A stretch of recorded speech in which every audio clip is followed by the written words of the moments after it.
It's nice to be here. I am Olutayo Adesina. I teach history at the University of Ibadan, Nigeria. Hello and welcome to Obehi podcast. I'm your host, Obehi A14, and I strongly believe that everyone has a story to share. Now let's get started into this episode.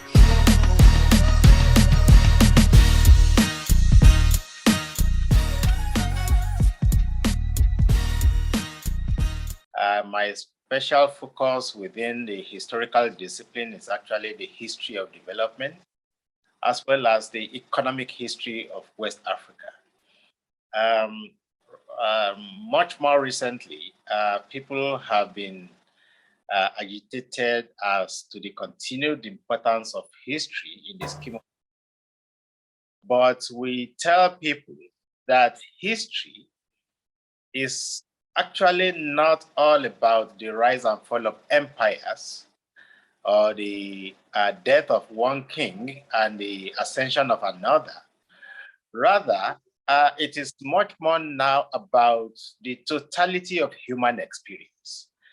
You want to speak about development, you want to speak about architectural issues, you want to speak about religion, human relations, all sorts of things that you find within the human community is what history deals with. And so now you have diverse subspecialties in history. You have military history, you have social history, you have women's history and gender, you have diplomatic, you have economic and social history. And so it's no longer about the rise and fall of empires. Rather, it's about understanding how man within society has used resources to actually help society to make sense of the trajectories of human growth and development. Thank you so much, Professor Adesina. Let's take it from the basis. Can you give us a background of development? When people say development, what are they actually referring to? And of course, within the context of Africa and West Africa and Nigeria. In contemporary times, development has been seen from the prism of Western definition of development, which talks about GDP, GMP, industrialization, growth. But these parameters might not be true of all societies and of all peoples. If you have read the work of Amartya Sen, the Indian economist, you will see him describing development as people rather than things. Now we talk more about infrastructure, roads, housing, etc. But it's much more about people. How well have we gone on to make better humans out of the people that we have in. So when you build bridges, you construct houses, and you don't build the people, then of course we are the poorer for it. So within the Western construct, development has to do with much more about economic growth, the GDP, the industries, industrialization. But that is different from the African construct of development, even though you have what you call the dominant analysis. The dominant analysis has come about because there are gatekeepers. And it is these gatekeepers who determine the direction of thought. And so, but for Africans, it's the emphasis, just like the Indian economist I mentioned earlier said, the emphasis here is more on people. When you develop the people, and when people are happy, they are much more developed than people who live in high-rise buildings, who eat 3 times a day, but are not that happy.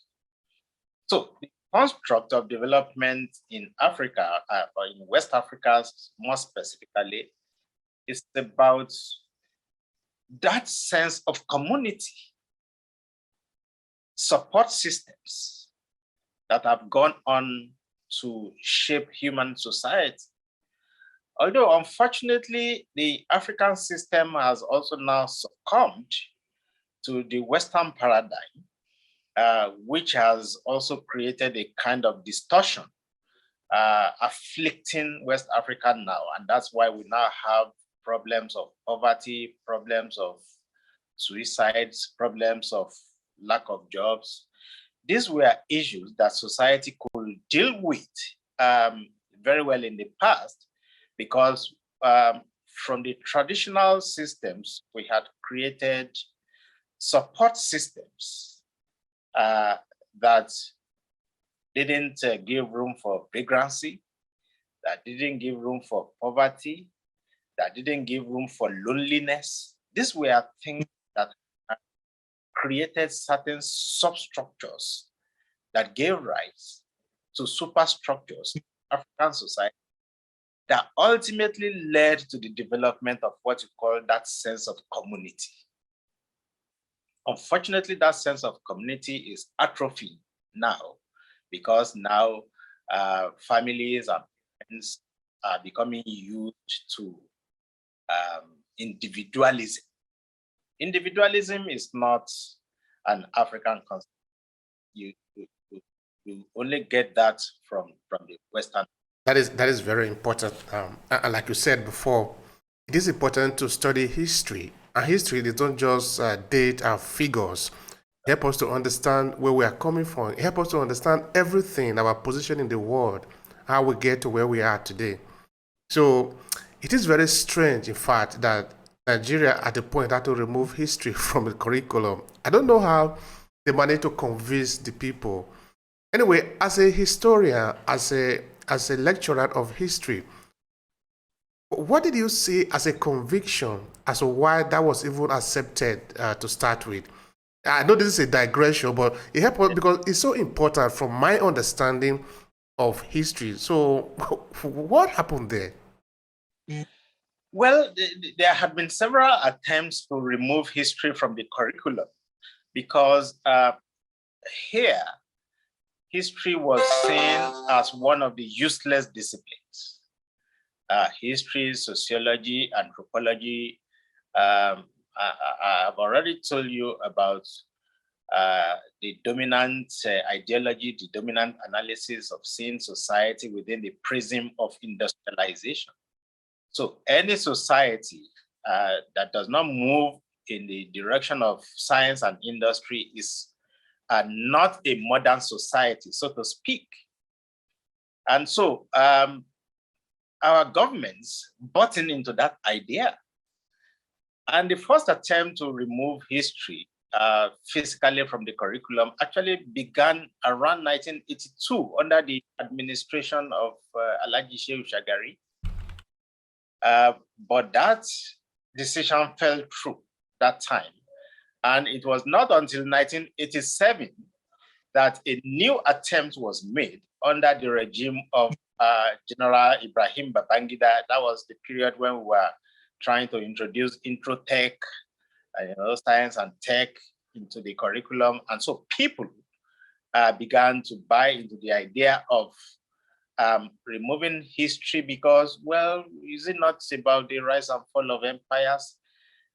Historians themselves did not help matters because the way they used to take emphasis on dates and obscure names actually gave fillip to that decision. And so when it was removed around 1987, and it was replaced with social studies, for people, that made sense because social studies was easily identifiable with what was going on in society. It was softer. It was less cumbersome than history. history that you had to remember so many dates, so many names, so many places. So society itself welcomed the introduction of social studies. But as they have now discovered, social studies is not the same thing as history. The emphasis on the dates in history actually obviated the didactic nature of that discipline. What can you learn from the past? That's the emphasis. But the teachers of law actually miss the point by ensuring that they laid emphasis on both the dates, the important people in society. History will have to take on board people who actually were also at the grassroots level, the building blocks of society. And so because of this, people did not identify with that discipline because as far as they were concerned, it was obscure.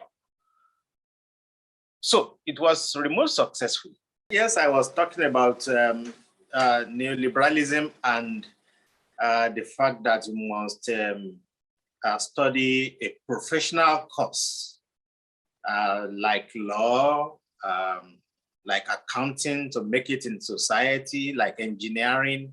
And so the focus of society shifted from morals, from values, from ideals to money.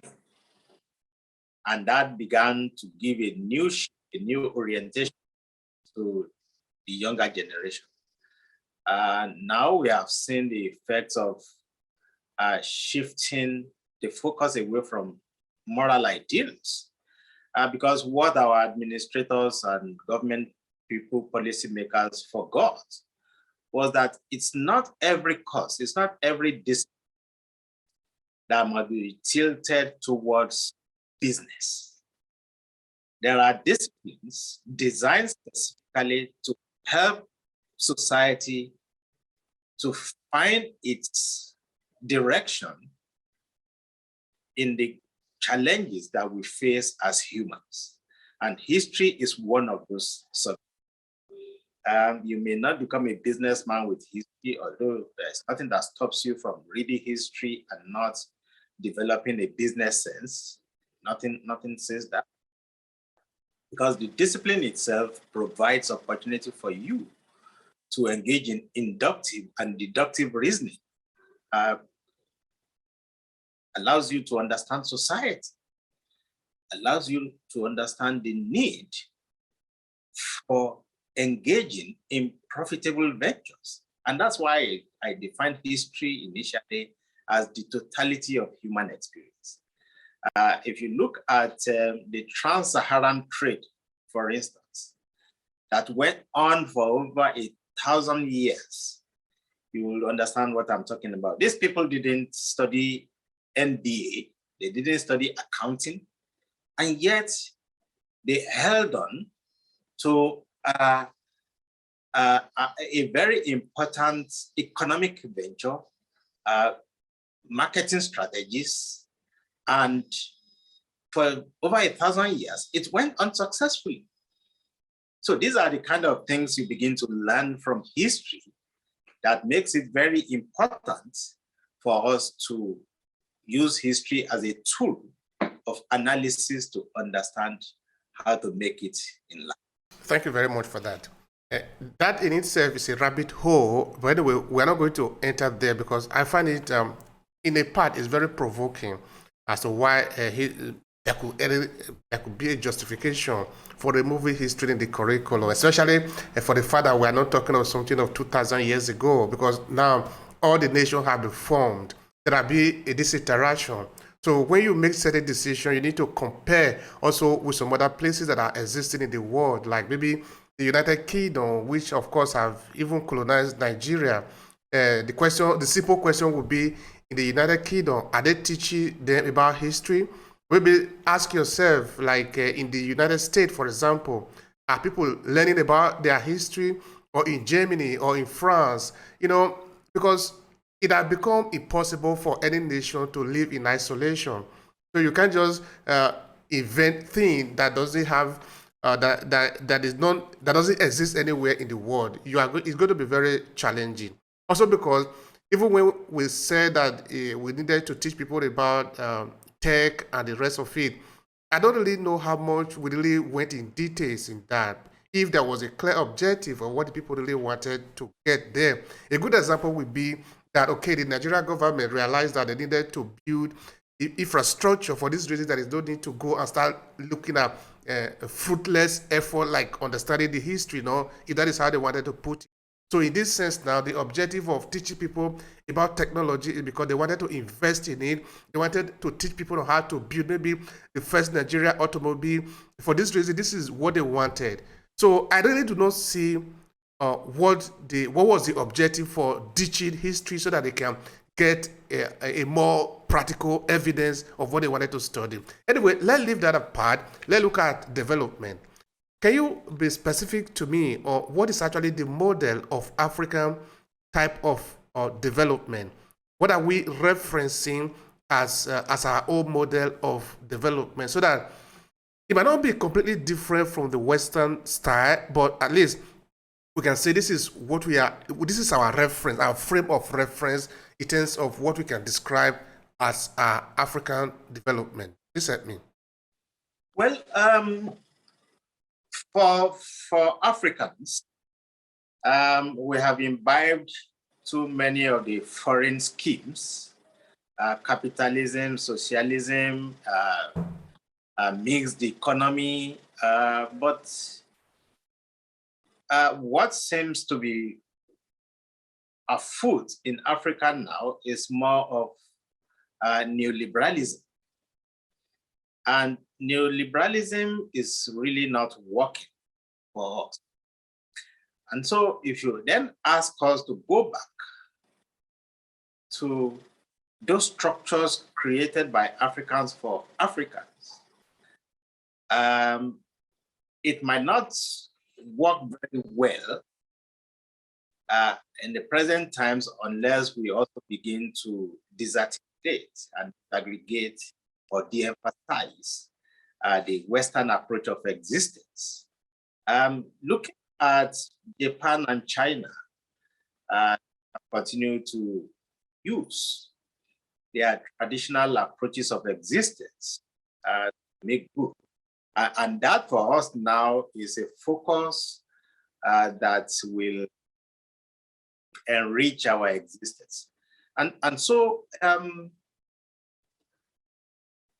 traditionally, the social value of goods was much more important than the economic value.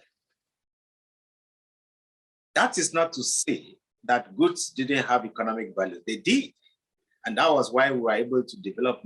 We are looking at the traditional values that actually moved society. And I was talking about the social value of goods being much more important than the economic value of goods. When you go to the market, yes, you go there, you price the goods, you haggle over the goods, and you pay the amount, which talks about profit.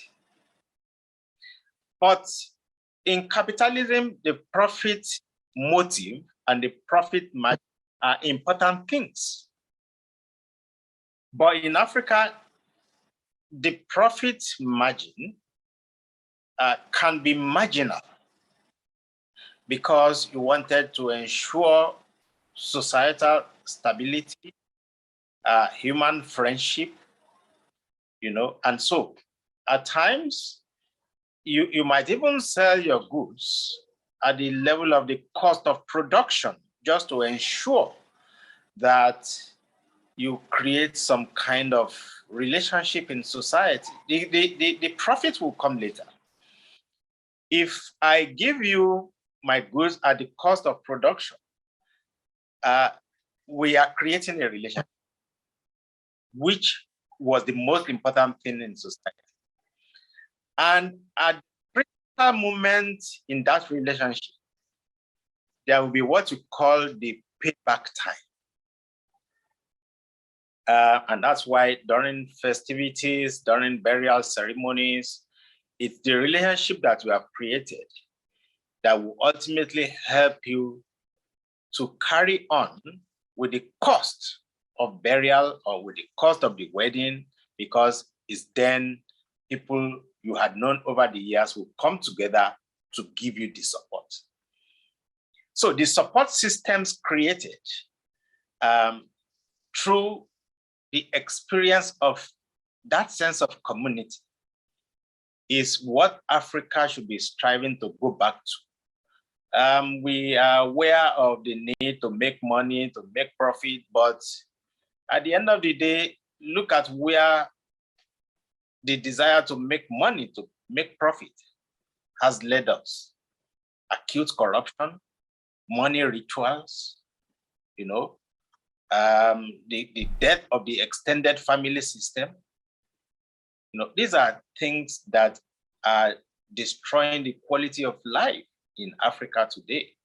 And while it might not be possible to go back totally to the African way of life, let's take what is good from the West and then jettison the rest to ensure that our people continue to value life and relationship over things and money. That is very important now. You see, in this podcast, I have an episode that is in my language, in Esa, in Edo State. Yeah. So I'm beginning to talk to different people, both those who know and those who knows a lot and those who knows little, both historians and ordinary people. I'm trying to understand what is our past. And what a lot of people are complaining about is exactly this, that we are losing our value in the expense of money. And this is very dangerous, because now a man I interviewed recently was saying, before there was a trust in the system. You didn't even need to arrest somebody that was very close to you, because we're talking of a very close clan known. Because if there was a problem, there were elders to talk to who will help to resolve the problem, and there was justice. You didn't need to bribe them because they were working for the good of everyone. It was not how much you own that determined your state of your justice. It was the fairness and how it affects everybody. But today, this has changed. The value system, no? But is there even a possibility of able to revert to those value system, looking at the Nigeria that we have today? Is it? Do you see the possibility of that? No, the possibility is very remote, because we have too many people as policymakers who had bought in too much into the Western approach of doing things. And so when we talk and we suggest these things, they look at you and scoff at you and say, well, all these things are not going to look good with the IMF. They're not going to look good at with the World Bank, because everything you do now, like I said, has to be scalable. The World Bank wants to see whether you have the capacity to pay back the loan you are going to take. And the same thing with the IMF. The IMF wants to see your population. Is it a working population? Is it a population dominated by women who don't have anything to do? These are issues that have become part of the GDP and the GNP that have now gone to define development. So even now, in the past, children were the social security of parents, of families. So the more of them you have, the more they are able to take care of you in your old age. But now the IMF will talk about overpopulation, underpopulation, and see how you have been able to create optimum population that will enable you to produce adequately, and then, of course, Is it an economy that is modernized? Is it an economy that can pay back the value of a loan? These are issues that have prevented Africans from living their lives. For countries like Bangladesh, for instance, yes, it's a very poor country, but we have been able to see how they have been able to leverage on their traditional approaches to establish a banking system that has connected with the people. And so it's more about the people now rather than about the global economy or how the West wants to see us. And it's been very difficult to delink because, as I've said, they are the gatekeepers. They control everything. Everything has to be done the way they see it. And that's why you have such pejorative words or phrases. I consider it pejorative. International best practices, global best practices. These were practices that we already had, that we had instituted, even in our culture. And so there's nothing to define them as global because they are coming from the West. Oh, you talk about corruption, talk about stealing, you talk about gender relations. We had all these orientations, all these values in our culture before they came with colonialism and imperialism that began to distort our world views. And so they caused the problem for us. Now they are castigating us for those problems that they caused. So until we begin to have Africans who understood how to leverage on our culture, on our values, on our traditions, to begin to rebuild the fabrics of society, then so long we will continue to ape, to kowtow to the West, and it's not in our existence. So when you define poverty now as people who depend on less than $1 a day, for the world now, that's the definition that comes with the IMF and the World Bank.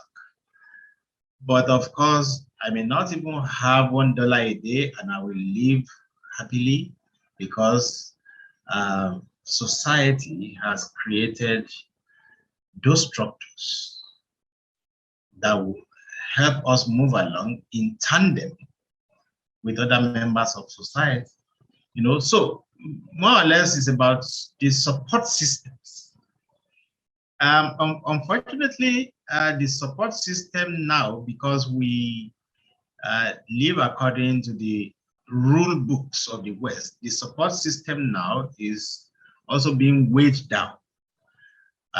There's the wage system. The wage system, you have to go and look for a job because you have to take care of the old and your younger ones. And that has created in itself a kind of diseconomy, a malfunctioning of the entire structure, the entire process.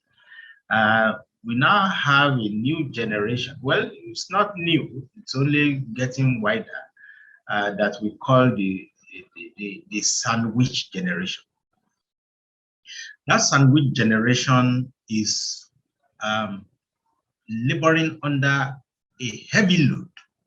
And that's why you find our younger ones trying to leave the country in search of better existence, crossing dangerously the Mediterranean to look for a better life because they belong to the sandwich generation.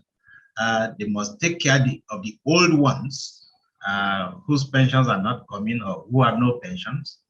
And they must take care of the younger ones whose parents can no longer take care of them. So you in the middle are the one who has to go and look for a means of sustenance to take care of your younger brothers and sisters coming. So that sandwich generation is now spread all over the world, trying to take care of the old and the younger ones.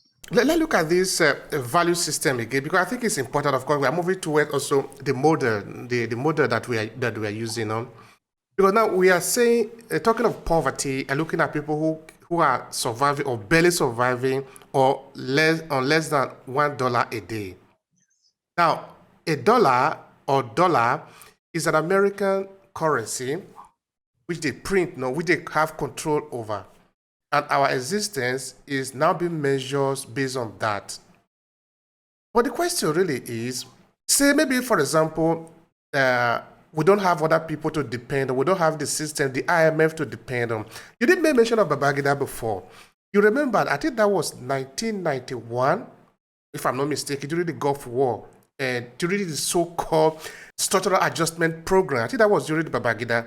Yes. The money that IBB went take Nigeria to loan from the World Bank, and the heavy consequence of that loan that Nigeria have to go and pay for. It's not the law itself is not the problem, but the condition of the law. That one of the conditions, if I remember correctly, was the devaluation of the Nigerian naira and the opening up of the Nigerian economy. And now we are talking of production, we're talking of giving job to the people. At the time, up to today, the Nigerian economy still produced very little to contribute into that economy. And the condition of that law was to open up the economy. If you have nothing to contribute to the economy, you open up the economy, you are basically committing a suicide. So if that is the situation, are we going to be, please, it's like you want to say something there. Yes, you are right. That was suicidal because, looking at the neoliberal policies adopted by the Babangida administration, you will see a large dose of contradictions. Yeah, open up your economy, deregulate the economy, your currency must be devalued. And as you are also devaluing the currency, its purchasing power becomes weaker, but it was devalued to take advantage of the foreign currencies that were expected to come into your economy.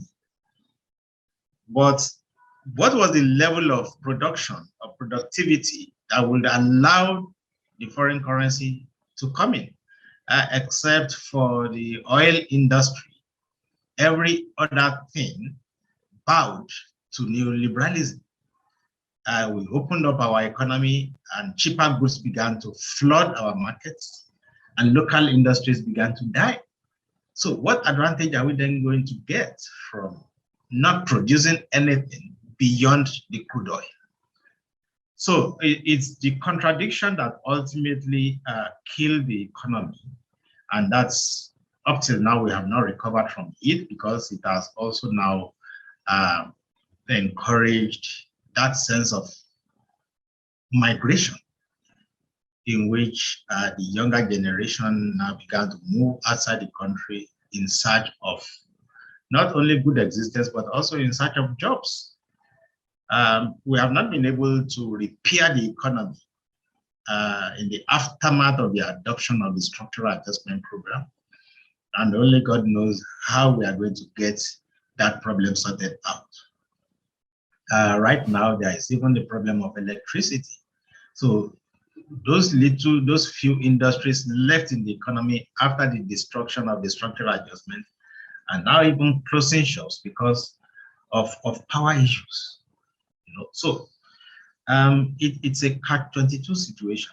We're in deep mess, and that's why to look at the political terrain, people are shopping. They are shopping for presidential candidates who can. It's all about the economy. Even though people would think, oh, it's ethnicity, it's religion, but really deep down, it's about the economy. People want a good life. They want jobs for their children. They want the naira in their hands to weigh more than it's weighing now. The purchasing capacity of the naira is almost nil now. So the political economy of the country has been so badly affected that if a monkey comes out now and says it has an answer to the economy, people will look in its direction. You see, one time somebody said that Nigeria was heading the road of Somalia. And some people say, how can you say that? Well, look at Nigeria. It's heading not even to the state of Somalia, but also to the state of Venezuela. In that this type of economy that have extreme wealth also create extreme mafias, extreme criminals. For country to function, for a state, for the system to function, it doesn't have to be about just sharing. You also need to produce what you are sharing. Now, in the case of Nigeria, or maybe look at Venezuela, or the many other countries that have extreme oil, in the exception of maybe some few countries, I don't know, in some Arab countries, you don't really need the population to produce. Unlike maybe in the 70s of Nigeria, where you will needed a lot of product from agriculture, talking of the Kano pyramid of groundnut. Those pyramid of groundnut could not be produced by few people, by few expatriates that are coming from the US or UK to extract them. You needed the population to do it, a lot of people. And you, as a government, needed to develop these people so that they can produce more for you. That is how the system have always been. Because if you continue to exploit the people, they will not work. If they do not work for you, you will not have something. And you are going to lose.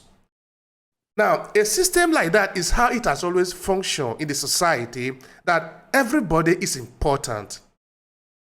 Now, the way it is in Nigeria today, and in some other failed states that have a lot of resource, a lot of mono economy, okay, a lot of countries that have mono economy, is that they need few expatriates to extract the oil in Nigeria. So the Nigerian government do not really need the people, as it were, in play. I want to put it in plain words. They don't really need the population. They just need few people to extract the oil. Then that oil, they can share it, share to the state, share to the local government. But that is not what is going to bring development to Nigeria. What is going to bring development to Nigeria is where the Nigerian population is put to work. All of them will be contributing. That is how the country can be saved. So if that is a possible solution, which model are we going? Because we can see it now, looking at the era of Babangida, is it Abacha, that they have systematically, one step after the other, have been bringing down this country. Of course, helping the Western government who are interested in that mono economy, that oil. That is what they are interested in. They're not interested in the development of the Nigerian manpower. It is the Nigerian government who should be interested in developing their manpower, because if they don't, they are going to fail. Help me with the model that we should return to of our development. Well, we are conversant with the issue of the Dutch disease, in which when you get resource cheaply like this, everything bows to it. People no longer want to work because you have income coming in cheaply, and then of course corruption festers. So in most cases, it is countries that have this kind of resources, such as crude oil, that suffer from lack of progress.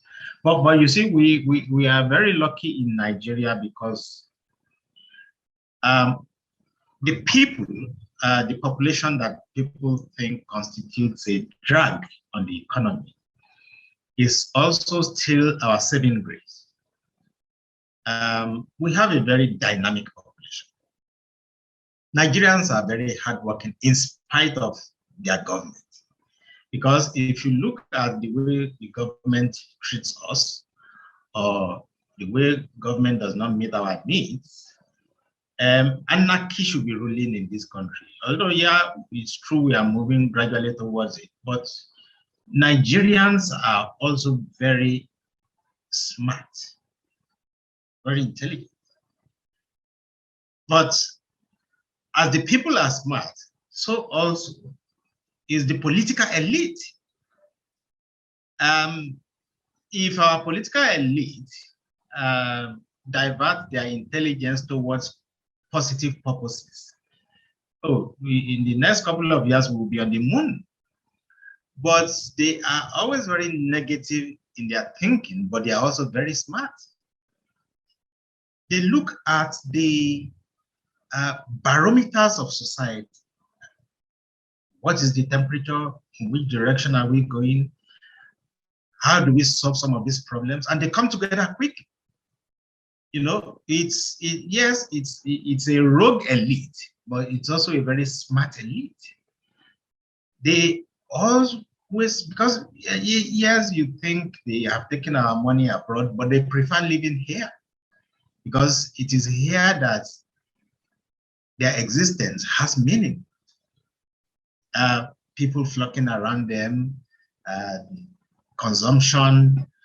You can't be eating Oyibo food every time. They want pounded yam, they want their popoto, they want their bushmeat. So it's here that they actually find the essence for their existence. So they actually prefer being here. All the more reason they now always come together. When Nigeria is getting to the brink, they come together to say, okay, apply the brakes. And they do. The same thing with the Nigerians themselves, the common masses. They love this country. Yes, they can send their children abroad to go and look for a job or do things, but they also look forward to the children coming back. The way they go out of the country is the way they also come back home during festivities, December, Leia, you know, they love this country. And so one of the reasons why we are not likely to go the Somalia way is that in spite of our disagreements, in spite of the bitterness in society, Nigeria is lucky that Nigerians like Nigeria. It may not be love, but they like Nigeria. They want to see Nigeria making it well in the world. And so that's why we are always agitated. If the people don't like Nigeria, they won't be agitated about Nigeria. They won't, but we are agitated because we see in this country all the things you needed to make the country a great place. So we won't give up. And I know Nigerians, I mean, I've met many Nigerians all over the world, you know, dreaming about home, about coming back, but they are worried about the violence, about the killings, about the economy, and that's why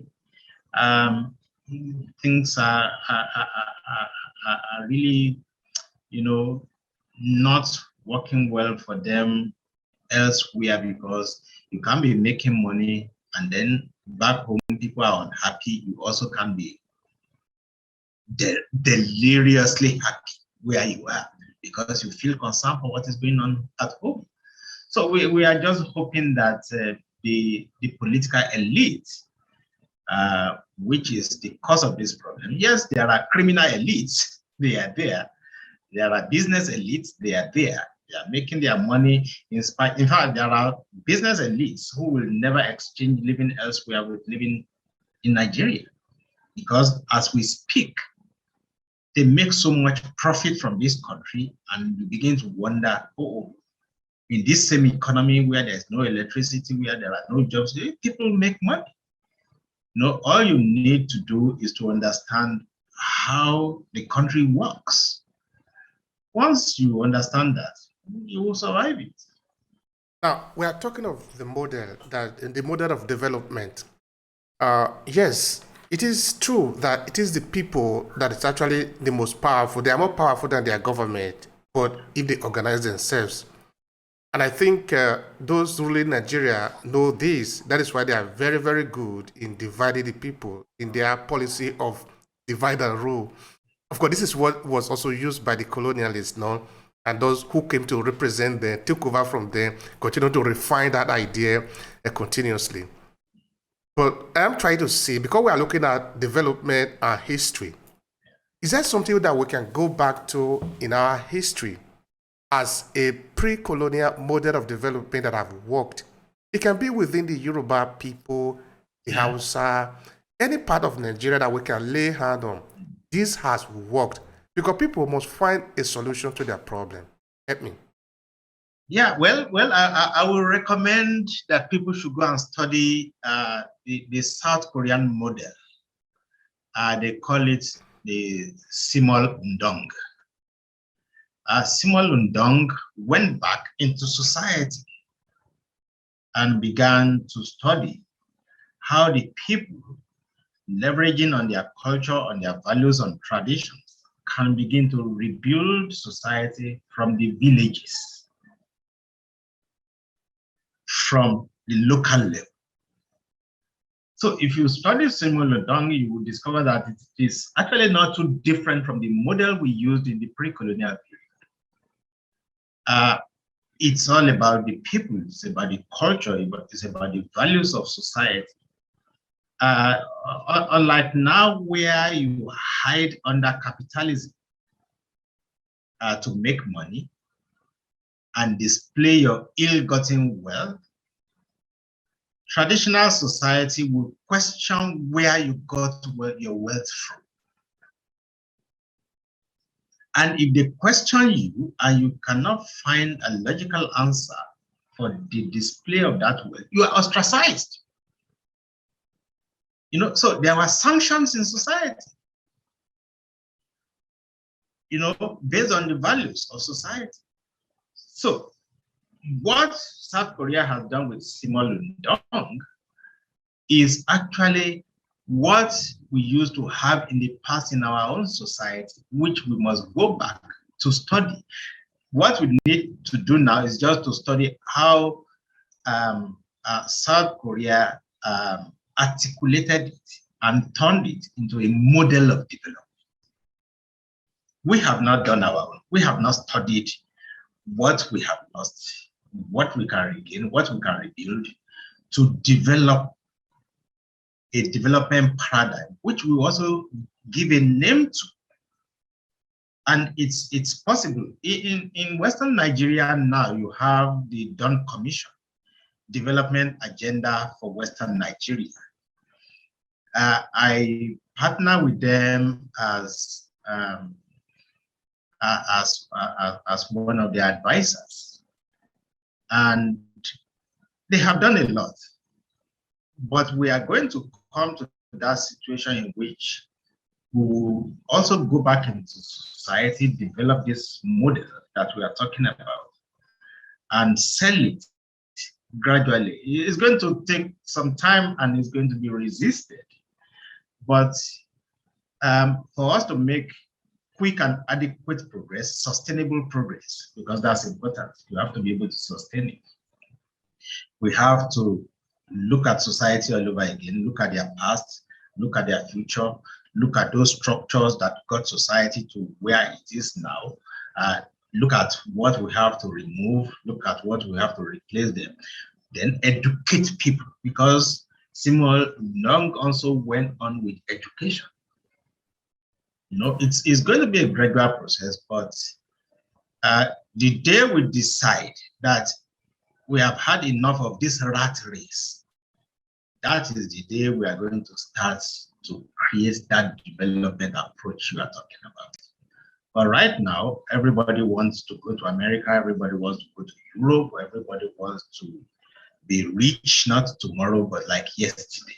So that rat race must first of all stop. And how do we stop the rat race? Is by developing education that talks to people. The education that we have now doesn't talk to anybody. It's just a means to acquire a certificate, which is really very unfortunate. It doesn't talk to anybody. You know, it's not our education. We don't own it. So until we begin to look at society all over again to say, look, let us sit down. So it's not every time that we must convene a constitutional meeting or political meeting. Let us also constitute meetings that will try to understand society and then help create new building blocks from our understanding of the past, of the present, and of the future.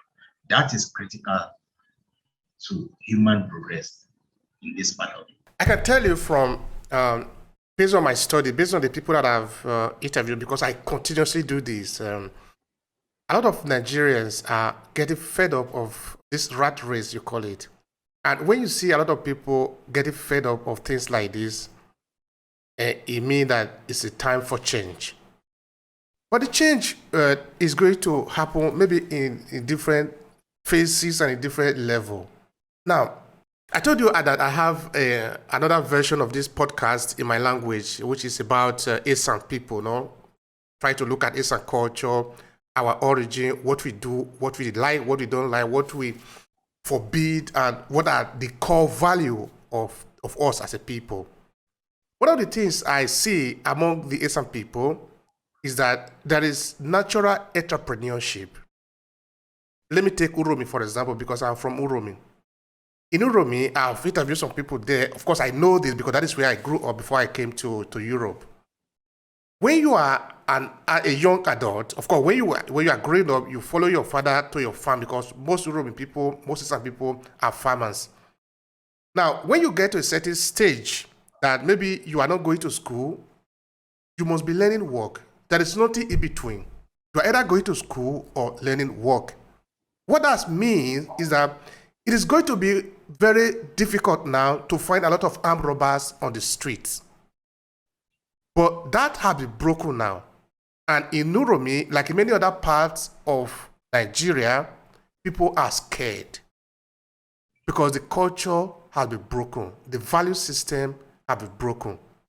And this brings me to what you were saying before, referring to the Korean studies of trying to understand their society. Because that really is what we must do. Because even at a global level, a lot of people are disoriented. Because this false idea of capitalism is not solving the problem. People just don't need to only eat to work. We need to find more value for our existence. If this is the case, say maybe Nigerians are looking for the solution. Do we need to expect the government to do this study?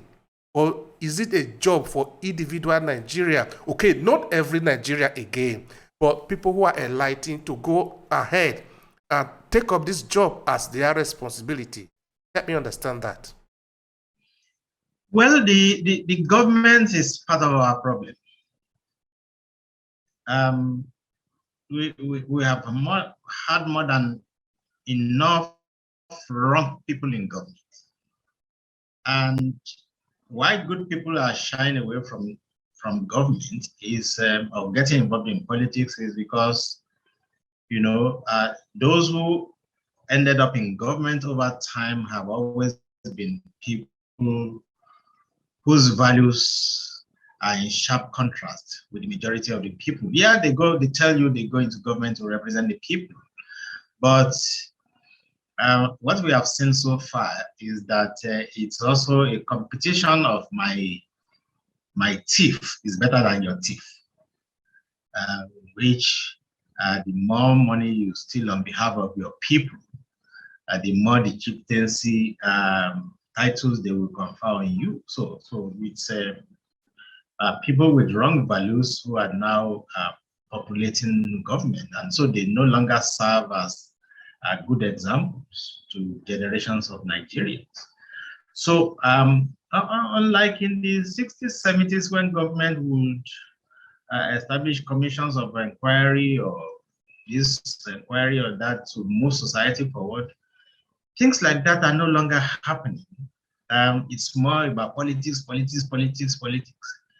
And that's why we have left undone a lot of things, especially how to understand society and how to help society to shape its own direction. So I am not so optimistic about government playing this role. It will take the development of certain think tanks by the people. And of course, to do that, you must also bring together people of like minds. Because if you say our goal is to develop society, take it in a different direction, you will find within the group people who are trying to use that same group for political purposes. And that's why they were there in the first place. So many of the NGOs that we used to have have also somersaulted because they diverged in different directions to making money or to go into Western values and interests, and so they also are no longer important. But ultimately, society will get to that level because if you read the history of different countries, you will discover that at some point in time, some people just decided to move their society forward to say, no, enough is enough. We are getting there now. Unfortunately, you mentioned about Nigerians saying enough is enough, they are tired of what is happening, but Nigerians are the problems of Nigeria. A large percentage of Nigerians are complaining, but they don't want the structures that we have now to crumble because it is in your interest for our policemen to be malleable, to be corruptible, because if you run into certain negative things, you are able to bribe the policeman and then go home.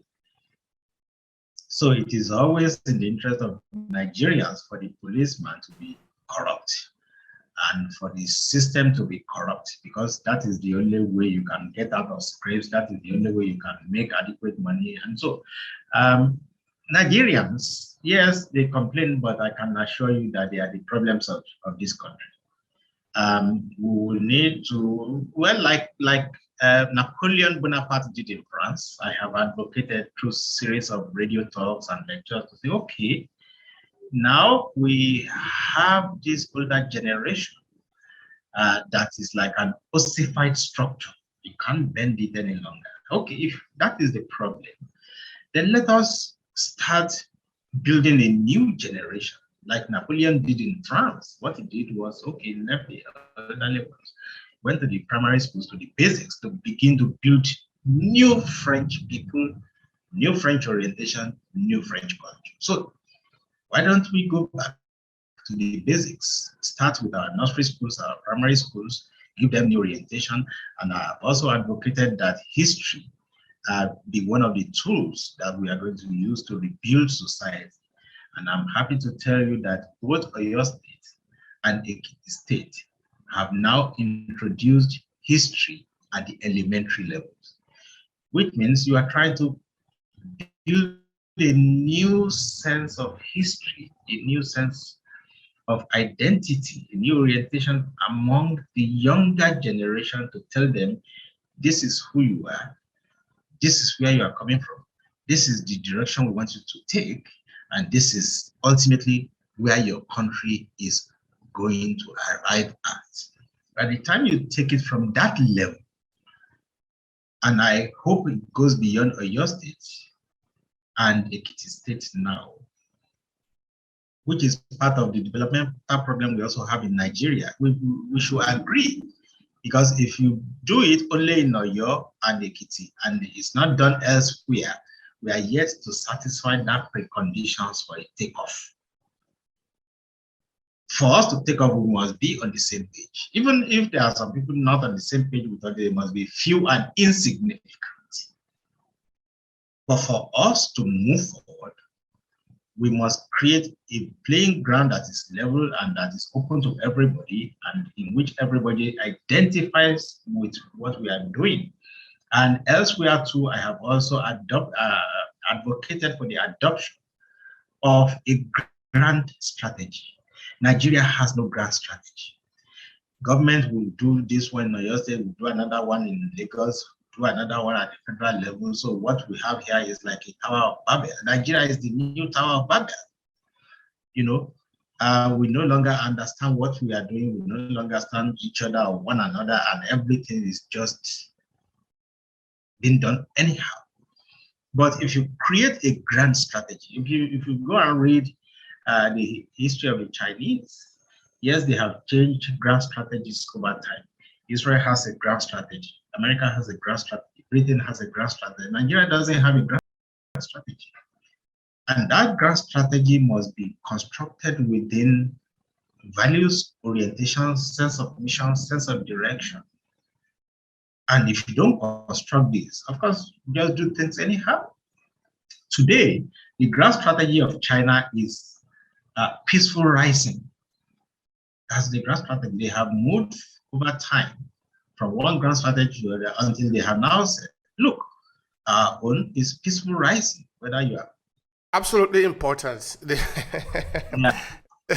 The question of the growth strategy, of course, we're talking of plan now, having a project for the nation on. This is very important. So I wanted to spend some few time there referring to the Chinese growth strategy, like you were saying, and maybe what Nigeria could do also try to shape this. Because, it's about goal. You need to have a destination where you are going. Currently speaking, if you ask Nigerian politicians, the leaders, I don't think they have a clear objective. Because the purpose of having a clear objective is that everything must be working towards that. Other than that, you are just burning energy, just burning. It is useless. So please help me with that. Say something about that grand strategy. Well, grand strategy is using everything that you have to move in a direction that will sustain your country. Be it the human resources, the geography, the capacity of the people to do whatever they wanted to achieve, the military, everything. You throw everything into your grand strategy.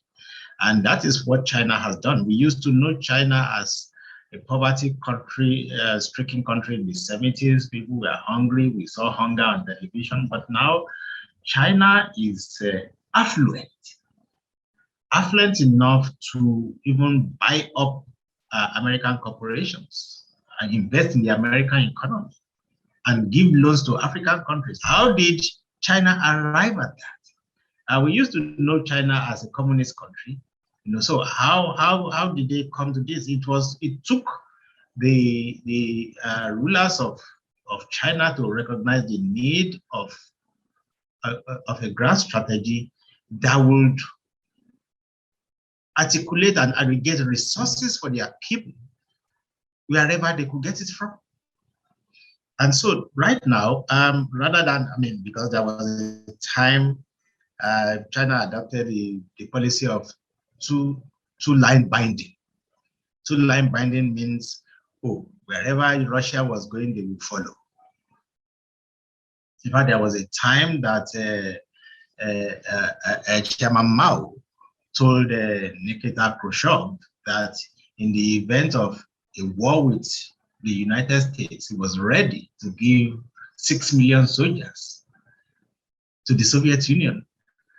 And Khrushchev laughed and said, 6 million soldiers, America will wipe them out within 1 minute. Because if you use that kind of bomb that can wipe out such population, we do so. So a time then came that there was this Sino-Soviet split in which China decided to go on its own, to say, Russia, go your way, I will go my way. And ever since that time, China had been adopting grand strategies to favor its own national development. So the current grand strategy they are using now is what they have called peaceful rising. Peaceful rising in the sense that we are no longer making enemies. Whether it is the United States or it's Africa, it's Russia, it's everybody, and we get resources to make sure that our people become comfortable. That's where we are going. So as you are shouting that, Sudan is maltreating its own people, it doesn't concern China. What concerns China is what I can get from my people. If you want, kill yourself. And you can see the road initiative, the Belt and Road Initiative, moving from different parts of Europe into Africa. That's the kind of grand strategy, because they have looked at it and said, well, how can we leverage on what we have to actually make enough resources available to our people? In the 70s, 80s, Chinese will go out and settle down in other countries. If you go to China now, the younger people are not as enamored of traveling outside the country and staying outside the country as in the past. Chinese children will go out and come back. Nigerians will go out, and you are on a visiting visa for 1 week. You are looking for how to stay in that country forever. How do we create a Nigeria in which once you spend 1 week outside your country, you are anxious to go back home. It is by creating that grand strategy, understanding how to leverage on our geography, on our resources, on our people, to make sure that we develop this forward-looking approach that will make life comfortable for the people, that will make the country stronger. It has to come as a plan. In Nigeria, once you do a brand new road, that is when water corporation will remember that, they have to cut the road to lay a pipe somewhere. No, all these things must have been within a plan. Our soldiers cannot be at the war front and they will start worrying about the school fees of their children back home. No, there has to be a grand strategy to take care of all those things. We cannot all be sleeping and policemen are out there in the middle of the night patrolling, and once they are killed, the following week you tell them to move out, their family to move out of the barracks. No, the grand strategy will have to take care of that. And of course, look at Cuba.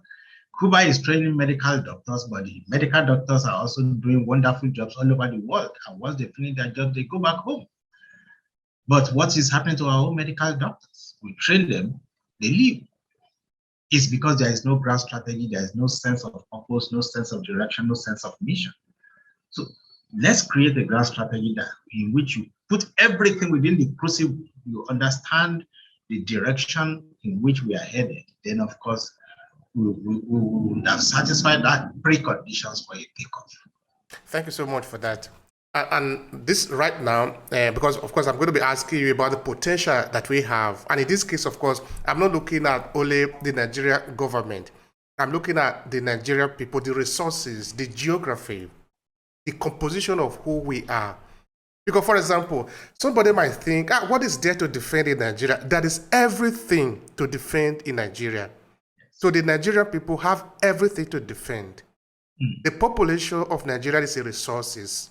Yes. Our land, our geography is a resources. Our position in the world is a resources. So we have everything to defend. Even our history is a resources.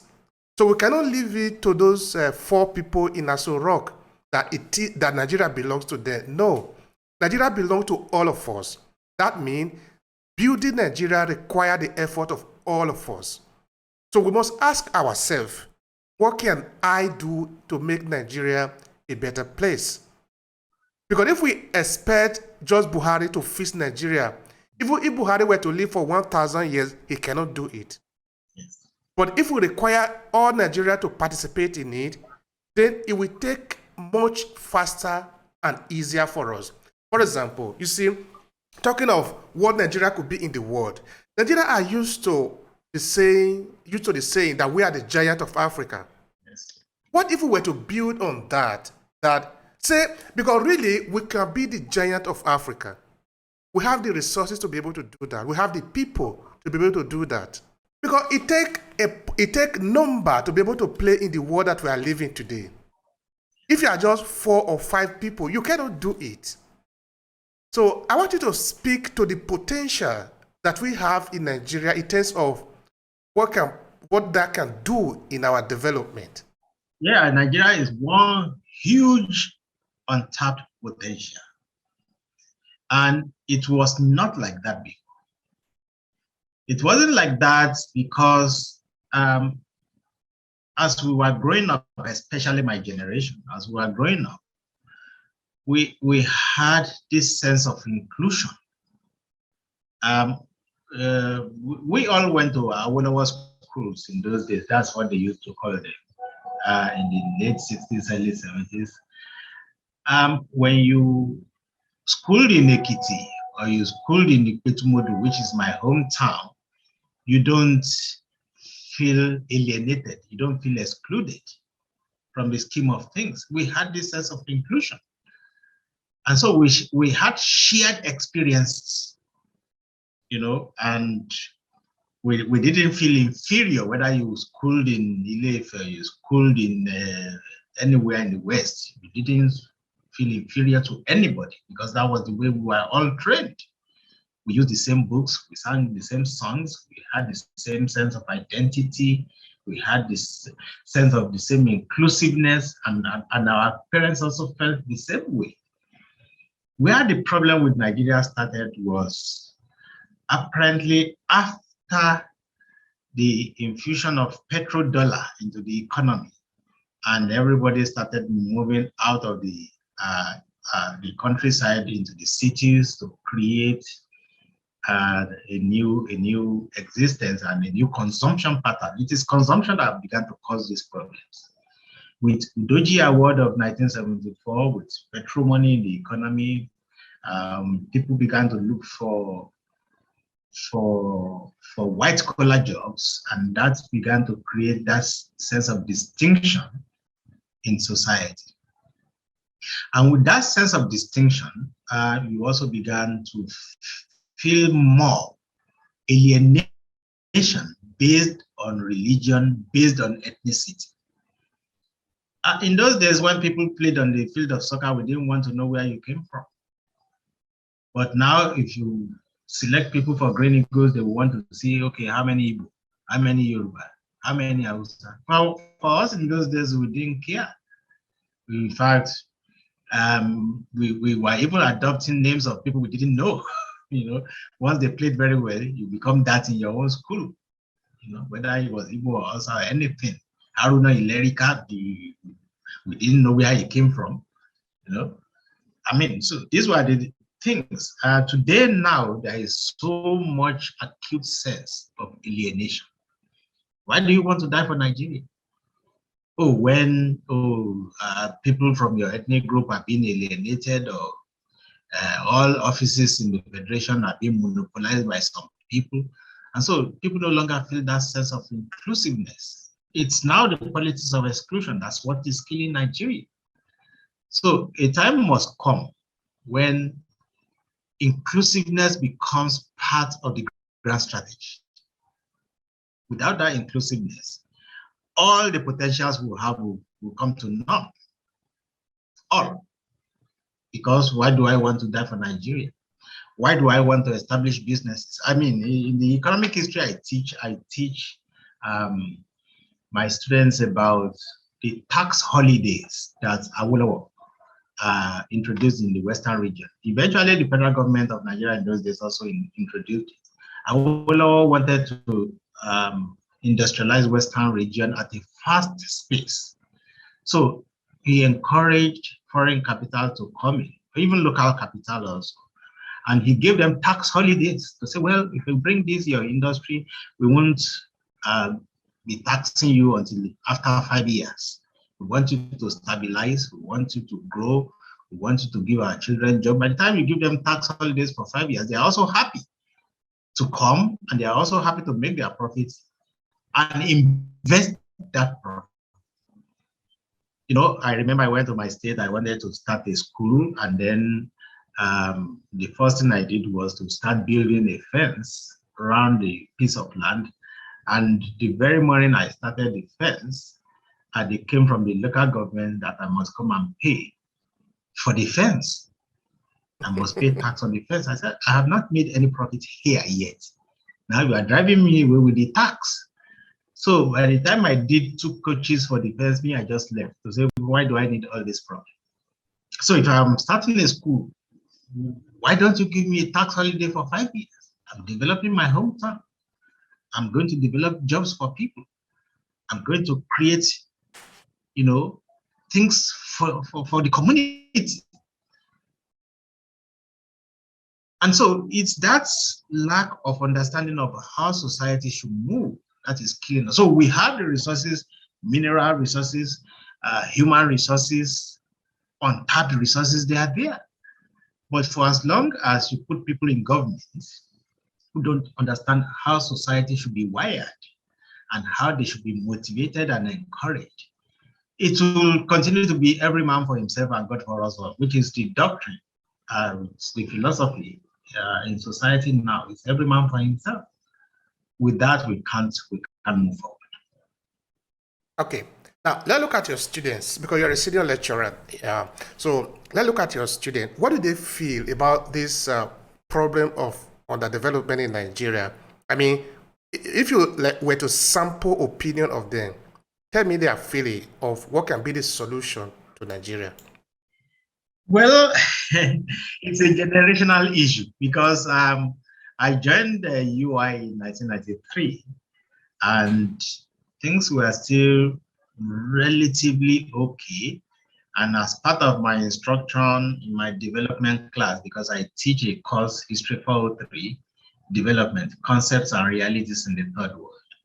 And they have been raising this issue because, you know, younger folks see things quickly than we older ones, because they also have their expectations, they have their fears, they have their aspirations. So they have been questioning me since that 1993 set to say, hey, do you think the way things are going that we can recover from this? Of course, for those of us who grew up in the 70s, in the heady days of petrodollars, we saw the world differently. Consumption was good.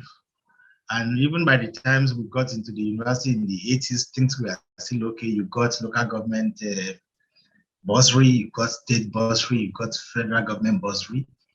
And the week you got your bursary, you just buy a ticket to London to go and enjoy your weekend in London. You didn't need a visa.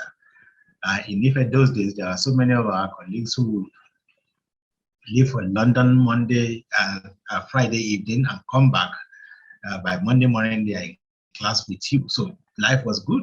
So we saw the world differently. We saw life differently. And so when the students began to ask, I said, well, from my experience of Nigeria, we have the resources, we have the capacity. I'm sure we will recover. And then things continued. And we didn't recover. Not only didn't we recover, things also started getting worse. And so these questions continue to persist in my class to say, oh God, this issue of development, this issue of development. And looking at the trajectory of things, I also could no longer be that optimistic about the way things were going. So when they question me about this issue and their desire to migrate out of the country, what would I say? Why tell them that no, Nigeria will be okay? There were no indications to that effect. So from 1998 upwards, we began to witness many of our students leaving. And so we have also experienced people in their final years, even final semester or final year, leaving once they got an opportunity and abandoning their degrees. That's how bad things have become. It's not only in Ibadan alone, all over the country. ASU has been on strike since February now. I was talking to some of my colleagues yesterday and they said, yeah, they knew some of the students who had come to take their transcript and had left. So what do you want to say?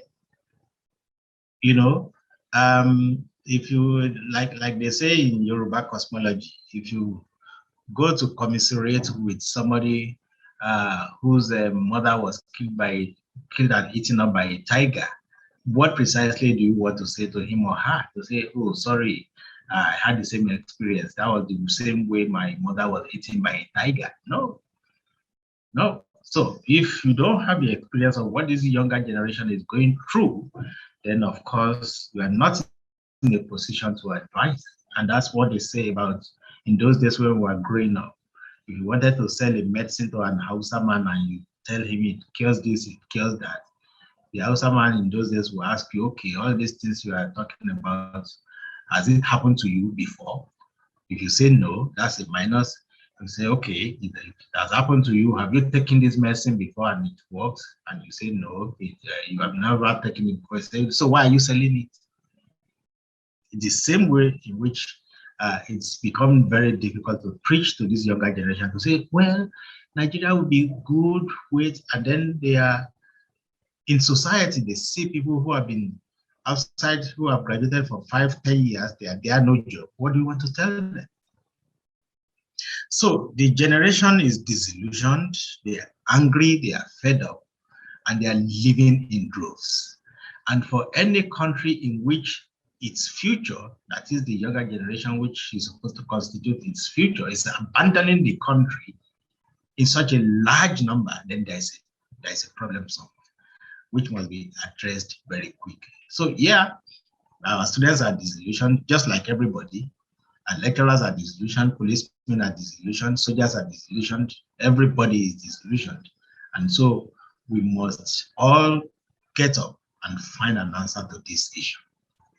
Thank you so much for that. Now, the reason we must get up and find an answer to the issue is that this is the only country we can actually effectively call our home. Yes. You see, I live in Italy. A lot of Nigerians are here. Not all of them, but some of them actually are on the streets. They have no home. Some of them are working very hard in different type of factories. And some of them don't even have paper to start working. So life also in the diaspora is very hard sometimes. Okay, I'm not talking of those who go around and start doing illegal thing, and maybe tomorrow you see with a lot of money throwing around. But that is not the reality in many parts of diaspora. Life here, the energy that the Nigerians are putting into work to be able to get out something here, if it is vested at home, a lot of things will change. Yes. So what I'm trying to look at now is that as a lecturer on development, do you think it is possible that people, Nigerians in Nigeria, or even those abroad, can actually look at the problems that we have today as opportunity and look for a way to turn it around? You think we can possibly make miracle in this situation? Yes, even in very bad situations, you must find opportunities in those kind of situations. That's what gives us hope as humans. We must not dwell on our victimhood. And that's what Nigerians have going for them. If we had also given up like everybody, Nigeria would be in shambles now. But simply because we stay here, we see opportunities. Yes, we find tribulations also, but we see opportunities and we grab those opportunities. People are still building houses. People are still even buying brand new cars. People are still sending children to school. People who work here and who have opportunities here are still sending children abroad without stealing money, to school abroad without stealing money. So yes, we can still leverage on our resources, our opportunities to find solutions to this problem. But the only thing is that we must do it in a sustainable way that will give more opportunities to more people.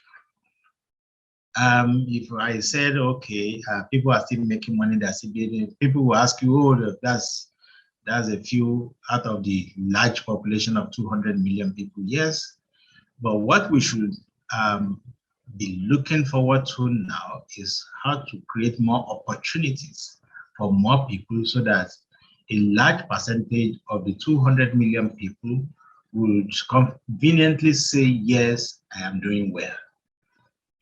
But we cannot do that until we all come to, well, not all, an important segment of society will come together and say, let us chart the path for this country. If we don't chart that path, it will be 200 million people doing 200 million different things. And then, of course, like I said, there won't be any hope out of that. So, yeah, we look for opportunities within the country to make do with whatever we can get. And people are surviving. Some are doing very well, but don't let's leave it to chance. What we are doing now is leaving it to chance. Let us articulate development. Let us articulate the way out of these problems. Let us ensure that we develop sustainability.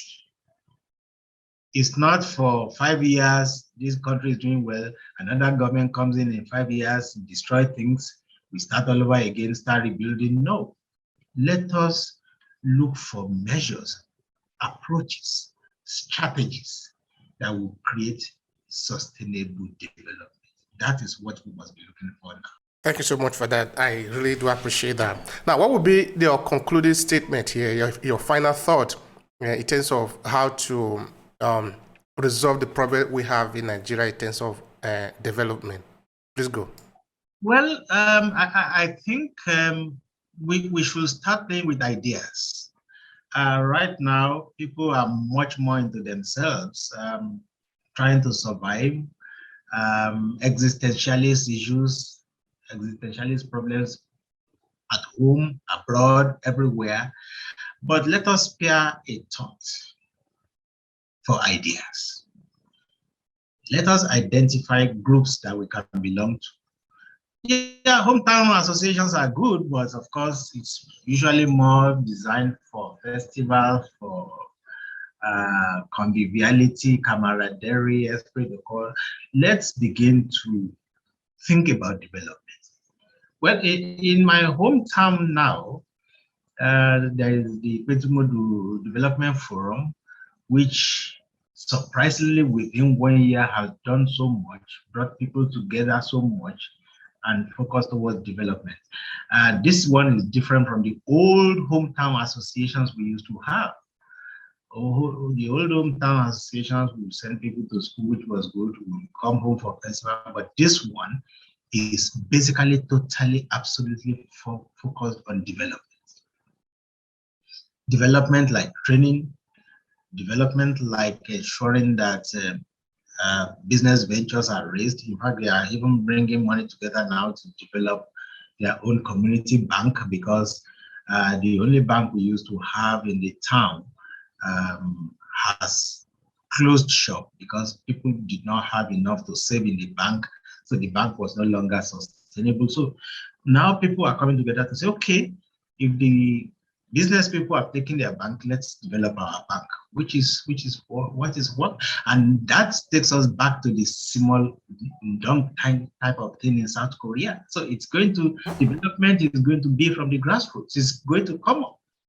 So let us not focus on Lagos and Ibadan alone. Let us go back to our communities and start this movement. It's not a society, it has to be a movement. And with that movement, I am sure that Nigerians will begin to understand that we can actually ignore the government. The government will become anachronistic. It happened in the history of the United States. People began to move beyond the government. And so it was the government that was running after the people.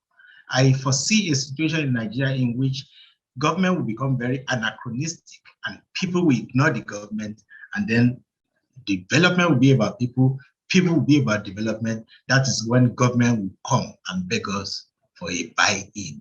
So let's ignore government. Thank you, Professor Adesina. It has been a pleasure on my part. Thank you so much, sir. Thank you very much. Thank you for having me. If you enjoyed this podcast, make sure you subscribe so you never miss any of our future episodes. Rate and review Obehi podcast and share with your friends who might need it. I remain Obehi Ewafo. Thank you so much for listening, and talk to you in the next episode.